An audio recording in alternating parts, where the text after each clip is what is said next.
네, 연일 무더운 날씨로 도로도 뜨겁게 달궈져 있는 요즘 자동차 타이어가 펑 하고 터지는 사고가 잇따르고 있습니다. 이 어마어마한 불볕더위에 사람만 지치는 게 아닌 것 같습니다. 이 이야기도 좀 나눠보겠습니다.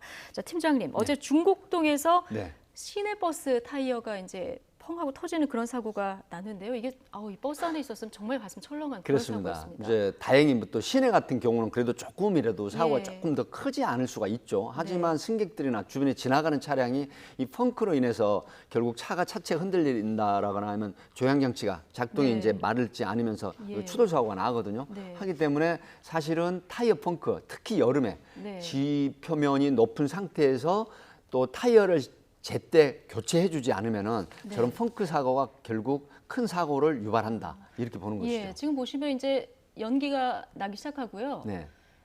아까 카페 안에서 보니까 이제 승객들이 놀라서 대피하는 저런 모습이 지금 나오고 있거든요. 이게 최근에 타이어 펑크 소식이 자주 들려요. 많죠. 지난 5월달에 대구 시내버스가 또 그 운행 중에 펑크가 나면서 몇 명의 사람이 다쳤고요. 지난 4일날에는 또 서울에서도 시내버스가 펑크가 나면서 승객이 다치는 그런 사고가 있었는데 사실은 보도가 안 돼서 그러지 이 펑크 사고가 되게 많습니다. 특히 여름에요. 여름철에 타이어 펑크 사고가 급증하는 역시 폭염 때문인가요? 그렇죠. 바로 이제 이런 재밌는 이야기도 있죠. 지금 그 아스팔트나 세면으로 만들어진 아스팔트 위에 계란을 깨서 놓으면 계란 후라이가 몇 분 만에 된다. 그 정도로 지표면이 높거든요. 하기 때문에 두 가지 문제가 펑크가 요인이죠. 바로 지표면 온도가 상승하는 폭염 때문에 또 하나는 제때 타이어를 교체해주지 않으면은 그 마모된 타이어가 펑크가 나면서 결국 큰 사고로 이어진다. 이 두 가지로 분석이 되죠.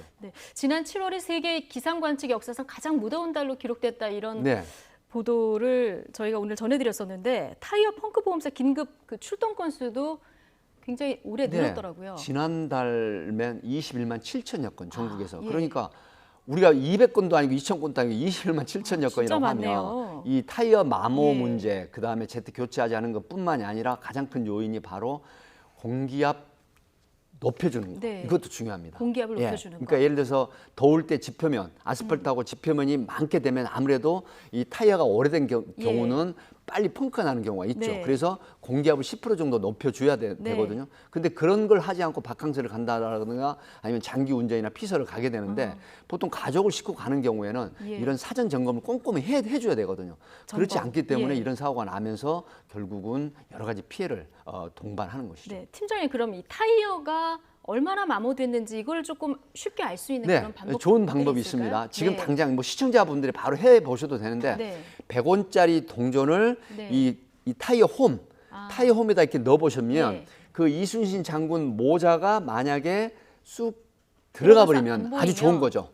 근데 깊이 들어가니까요. 그런데 예를 들어서 보이면 이 부분은 타이어를 교체하지 않았다는 거고요. 이게 그러니까 표면이 마모됐다는 거죠. 마모가 굉장히 많이 된 상태다 이거죠. 그렇게 되면 이걸로 실험을 바로 해보시고 이 경우로 결과에 의해서 타이어를 교체를 빨리 해주시는 게 좋고요.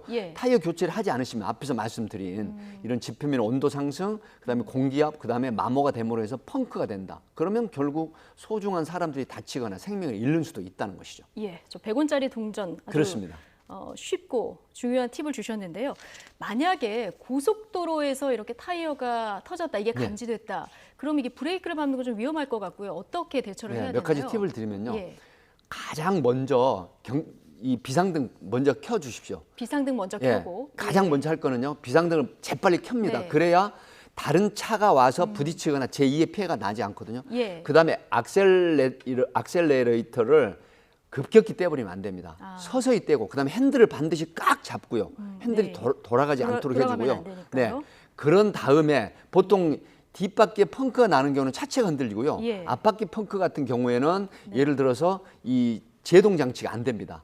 하기 때문에 꽉 잡고서 비상등 끄고 꽉 잡고 그다음에 서서히 악셀레이터에서 떼고 그다음에 브레이크를 서서히 밟아주는 이 두 가지를 머릿속에 반드시 두고요. 또 하나는 반드시 차량이 없는 쪽으로 안전하게 이동하는 걸 해야 되는데 특히 중앙 분리대 쪽 같은 경우에는 이 자동차 전용 도로가 있거든요. 고속버스 전용 도로. 굉장히 위험합니다. 그래서 의식적으로 가급적이면 진행하는 편에서 오른쪽으로 틀어주면서 오른쪽으로 틀어주면서. 그래서 이제 예. 그 안전 횡스 같은 데다가 네. 서서히 부딪히는 것도 좋은 방법이라고 합니다. 서서히. 네, 그렇기 네. 때문에 이 세 가지를 반드시 명심을 하시는 게 좋습니다. 네, 자, 타이어도 지칠 만큼 무더위가 계속되고 있는데 점검을 꼼꼼히 하는 것이 무엇보다 가장 중요할 먼저죠. 것 네. 같습니다.